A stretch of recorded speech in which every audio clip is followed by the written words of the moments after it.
In the vast library of ancient texts, there are stories that seek to explain the origins of our world. One such account is found in the Book of Jubilees, a text that expands upon the familiar stories of Genesis. Today we turn our attention to its 5th chapter, a passage that runs parallel to the 6th chapter of Genesis. It tells of a time when the earth was young. Humanity was spreading across the continents, but something profound and unsettling was about to occur. This narrative describes a period of great upheaval, a time when the very fabric of creation was altered. It is a story not of simple human error, but of a cosmic breach with terrestrial consequences. This account offers a lens on a distant, almost mythic past. It is presented not as a fanciful tale, but a factual record. It speaks of angels, of human women, and of the offspring of their union. The narrative begins on a specific year within a Jubilee cycle. The angels of God, sometimes called the Watchers, gazed upon the earth. They saw the daughters of men, beautiful to look upon. This beauty captivated the celestial beings. They made a choice. They would not simply admire from afar. They resolved to descend and join the human world. They abandoned their station for earthly desire. They crossed the boundary between spirit and human. The book says, "They took to themselves wives of all whom they chose." This was widespread. 200 of them. They integrated into human society through seduction, through coercion, or by some other means. The text does not say how. It simply records the fact. The angels took wives. That act disturbed the balance of creation and sparked the chaos to come. Their unions produced offspring the text calls giants. The Hebrew word is Nephilim, the fallen ones. These were not simply tall humans. They were hybrids, human form, angelic power, mighty men of old, men of renown. Their presence was disruptive and dominant. Their appetites matched their size. Livestock, harvests, and wild game devoured. What fed all was consumed by a few.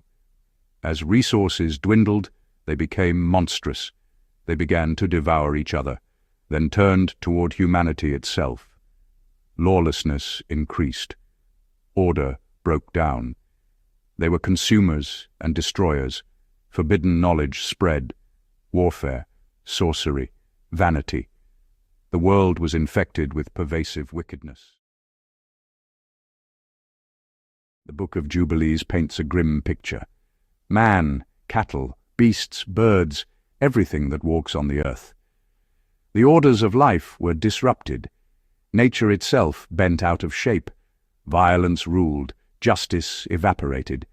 They began to devour each other. Trust, cooperation, respect, gone. Evil thoughts became continuous. Goodness and righteousness were overwhelmed. God looked upon the earth, and behold, it was corrupt. He said he would destroy man and all flesh upon the face of the earth. The Nephilim and their angelic fathers were the targets of his decree. The Watchers were to be bound in the depths of the earth. Against their sons came the sword. They fell by each other. Then the waters rose to finish the task. Destruction became preservation, a reset for a new beginning. But Noah found grace in the eyes of the Lord.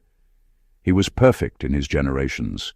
His lineage remained pure, unmixed, untainted by the mingling of angels and humans. God's instructions were precise. The ark would weather the deluge. His household and every kind were brought aboard. His obedience was a great test of faith. Some suggest a recessive trace survived through a woman, perhaps explaining later giants. After the waters receded, the world was silent and new. God set a rainbow as the sign of his covenant. The Watchers were bound, their interference halted. From slain Nephilim, disembodied spirits arose, demons to tempt and afflict.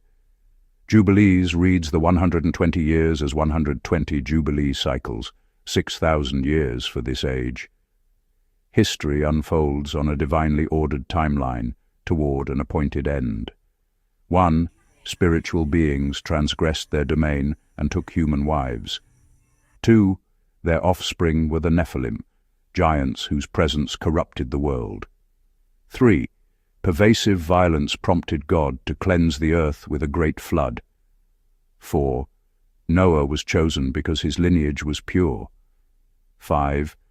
The story fits a larger divine plan, perhaps a 6,000-year age of humanity.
For centuries, a captivating mystery has echoed through ancient texts, whispering the names of two enigmatic groups, the Watchers and the Nephilim, born from Jewish writings and echoed across ages. They ignite debate among scholars, theologians, and spiritual seekers.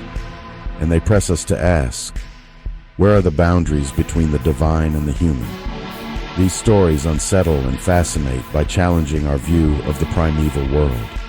A chapter that feels forbidden yet essential to the origins of good and evil. Today, curiosity has gone viral. Books, shows, and videos multiply the myth, so we return to the sources to peel away later fiction, tracing the idea from sacred origins to modern phenomenon. Because this tale offers a cosmic explanation for corruption and chaos, it suggests a divine intervention gone terribly wrong. We will examine angelic free will and forbidden desire, and the scale of justice said to cleanse the world. Our aim, understand what the ancient texts actually say, and separate them from later interpretations. Let's begin at the beginning. The fullest account of the Watches comes from Enoch, a revered Jewish work, influential though non-canonical for most traditions. Its ideas echo in early Jewish and Christian communities. Watchers, a class of heavenly beings assigned a divine duty. Their name implies function, to watch over, guide from afar. Jubilees corroborates, holy ones sent to instruct humanity in righteousness, not just observers, teachers tasked with moral guidance, trusted members of a celestial council, proximate to God. Their leader Samjaza conceived a fateful plan and bound many by oath to transgress together. Driven by desire for human women, they descended and act against the created order, heaven mixed with earth, the divine with the mortal. A deliberate betrayal of their mandate. They also transmitted forbidden knowledge. Azazel taught warfare, swords, knives, shields. He taught adornment, cosmetics, and jewelry to entice. Others taught sorcery, root-cutting, enchantments, signs of sun, moon, and stars, knowledge given without sanction. Power granted prematurely amplified violence and corruption. Boundaries broke, chaos spread, requiring judgment by flood. From those unions came the Nephilim, the fallen ones, often rendered as giants. When Enoch paints them as immense, ravenous, violent, hybrids, spirit-corrupted power in human form. Genesis 6:4 mentions them briefly. Heroes of old, men of renown. Numbers recalls descendants so large the spies felt like grasshoppers. Their violence becomes a key reason for the great flood. Afterward, their spirits, said to persist as demons, haunt the world. Now, myth versus evidence. Enoch and Jubilees reveal theology and ethics of their age. but there is no archaeological or fossil evidence for angel-human giants. Scholars categorize these accounts as myth or legend. They may echo older Near Eastern myths or caution against corrupting practices. Yet the cultural impact is vast, from demonology to art and literature. Modern retellings diverge wildly, but the original myth still fuels imagination. The truth? The Watchers and Nephilim are powerful stories, meant to teach, warn, and wonder. Join me as I dive deep into the mystery of the Watchers and Nephilim. Can I uncover what they really are? The Watchers and Nephilim are two of the most intriguing and mysterious entities in ancient mythology, appearing in various forms across different cultures and scriptures. Their origins are shrouded in mystery, and their stories have been passed down through generations, sparking both fascination and confusion. The identities and roles of the Watchers and Nephilim are often muddled in both scriptural and historical contexts. In many religious texts, they're mentioned but not fully explained, leaving scholars and enthusiasts to piece together their significance. This confusion has led to numerous interpretations and theories about their nature and purpose. Some believe the Watchers were angels or divine beings who descended to Earth, while others think they might have been advanced beings from another world. The Nephilim, often described as the offspring of these Watchers and human women, are sometimes seen as giants or heroes, but their true nature remains unclear. Their stories intersect with human history in complex ways, suggesting a profound impact on ancient civilizations. The Book of Enoch, an ancient text attributed to Enoch, the seventh generation from Adam, provides one of the most detailed accounts of the Watchers and Nephilim. According to this text, the Watchers were sent to Earth to observe humanity but ended up corrupting them by teaching forbidden knowledge. The Nephilim, born from these corrupted unions, were said to be giants who brought devastation to the Earth. The interpretations of the Watchers and Nephilim vary widely, reflecting their significance in both religious and cultural narratives. Some see them as cautionary tales about divine intervention and human corruption, while others interpret them as evidence of extraterrestrial life or advanced ancient civilizations. Their stories have influenced art, literature, and even modern media, demonstrating their enduring appeal and mystery. One compelling theory is that the Watchers and Nephilim represent a historical event or phenomenon that was significant enough to be remembered across centuries. Their stories might symbolize the complex relationship between the divine and humanity, or the consequences of playing with forces beyond human control.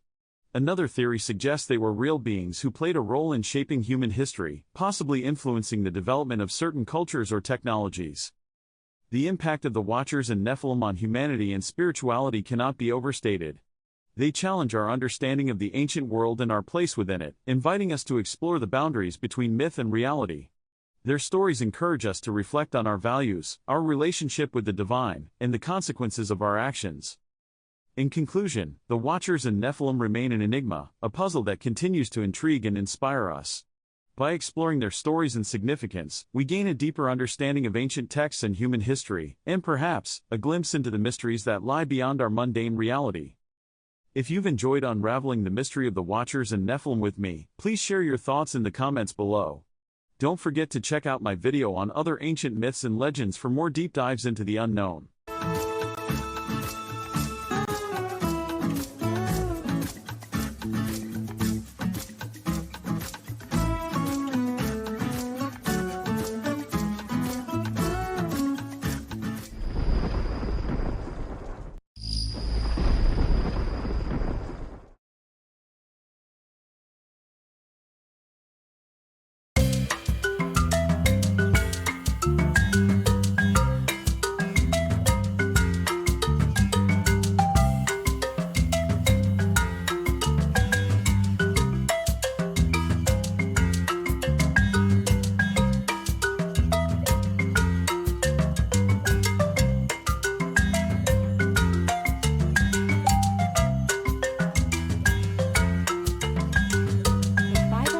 Coloring Book for Kids, Volume 2.